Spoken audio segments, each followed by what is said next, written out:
আসসালামু আলাইকুম। এখন কথা বলবো, যখন ডিভোর্স হয়ে যায় তার পালিত বিড়াল কিংবা কুকুর কার অধীনে থাকবে? হাজবেন্ড না ওয়াইফ, স্বামী না স্ত্রী? এটা নিয়ে এখনো সুনির্দিষ্ট কোনো কিছু নাই, তবে একটা গাইডলাইন্স তো অবশ্যই ফলো করে। এখানে যেটা হচ্ছে ডিভোর্সের ক্ষেত্রে যেটা হয়, কোর্ট অনেক কিছু দেখে, হয়তো দেখে যে কে মানে অনেক কিছুই দেখে, এগুলি যে প্রথম বিভাজ্য বিষয় এরকম না। হু পারচেজ দি পেট, কে বিড়ালটা কিনছে বা পোষা প্রাণীটা কিনছে, হুজ নেম রেজিস্টার্ড, কে ফাইন্যান্সিয়ালি মেনটেন করে মানে এই পোষা প্রাণীটা, পেটের ইন্স্যুরেন্স কে পে করে, বেটের বিল পে করে, ফুড কে দেয়, গ্রুমিং কে করে, এগুলো অনেক কিছু থাকতে পারে। In law, pet will be treated as a item of personal property same way as a piece of feature, furniture ও টিভি। যা আইন অনুযায়ী এটা ট্রিট করা হয় পার্সোনাল প্রপার্টি হিসাবে, in same way as a piece of furniture. আমি দেখে দেখেই বলছি, if there is a disagreement about who keeps the pet, যদি ডিসএগ্রিমেন্ট হয় কে পেটটা পোষা প্রাণীটা রাখবে, কুকুর বা বিড়াল রাখবে, তখন অন্যান্য বিষয় যেটা বললাম, যে কে কিনছে, কে ইন্স্যুরেন্স করে, কে বিল পে করে, কে খাবার কিনে, কে সাজগুজ করে দেয়, এগুলি বিবেচনা আসে। Even if you are main person যদি লুক আফটার পেট, স্টিল পরে দেখা হয় যে এই ডিভোর্সের পরে তার জন্য বেটার হোম কে দিবে। সুতরাং এগুলি একটা ফ্যাক্টর আছে। কোর্ট ডিসিশনটা আরও ইনফ্লুয়েন্স করে, দেখা যায় যে কেউ কি এটা গিফট হিসেবে রিসিভ করেছে কিনা, কে গিফট রিসিভ করে, ওয়াইল বাচ্চার পার্টিকুলারলি ক্লোজ বন্ড আছে কিনা, বাচ্চা কার সঙ্গে থাকবে, এগুলি বিষয় বিবেচনা করা হয় থাকে। তারপরে এখানে এই বিষয়ে ফেললে বাচ্চারা বা ফ্যামিলি মেম্বার কেউ আপসেট হবে কিনা, সেগুলি বিবেচনায় আছে।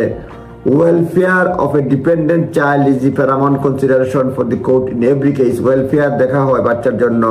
অফেন দেখা হয় যে পেটটা যদি থাকে, এটা মানে parent that is primary care of the child, মানে বাচ্চার প্রাইমারি কেয়ার যদি হয় সেক্ষেত্রে থাকতে পারে, যে বাচ্চার যে ক্লোজ বন্ড থাকে।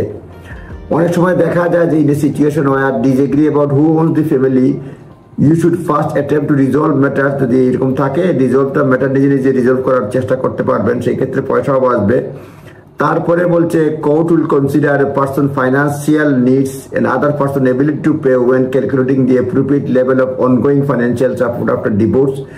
পেট দিলেই তো হবে না, যিনি পালবেন, মেনটেন করবেন, তার এবিলিটি আছে কিনা, বা অন্যজনকে কন্ট্রিবিউট করবেন, তার কন্ট্রিবিউট করার ক্ষমতা আছে কিনা, এইগুলিও বিবেচনা করবে। Is important to know each case different এবং reasonable it is to mandate ongoing financial support will be assessed on case by cases. Financial capacity আছে কিনা কেস বাই কেসেস দেখা হবে।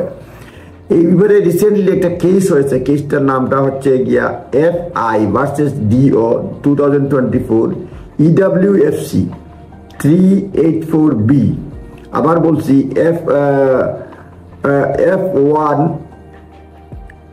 Versus DO 2024 EWFC 384B। এটাকে বলা হয় there was a dispute between the married couple regarding their pet। এটা dispute হয়েছে, dog jointly purchase করা হয়েছে। কোর্ট রায় দিছে couple dog should remain in the ওয়াইফের সঙ্গে থাকবে, কারণ বিকজ এটা প্রাইমারি কেয়ার অফ দি, মানে this was because she was primary carer of the children and dogs are found to be integral part of the children life. মানে বাচ্চাদের primary carer হলে wife, এবং বাচ্চাদের সঙ্গে ডগের ভালো সম্পর্ক আছে। জাজ কনসিডার বলছে legal guidance around who is principally look after the dog, কে মূলত কুকুরটা লুক আফটার করে, পারচেজ কে কিনছে এটা দেখে। জাজ ভিউ হচ্ছে ডগ হচ্ছে primary care by the wife and previous 18 মাস একসঙ্গে ছিল। জাজ মনে করছে এটা long time of the dog. জাজ further added that dogs home is with wife and she should stay there. সেই জন্য জাজ বলছে ডগের বাড়ি হবে ওয়াইফের সঙ্গে। এরপরে আরো কিছু কিছু জিনিস রয়েছে।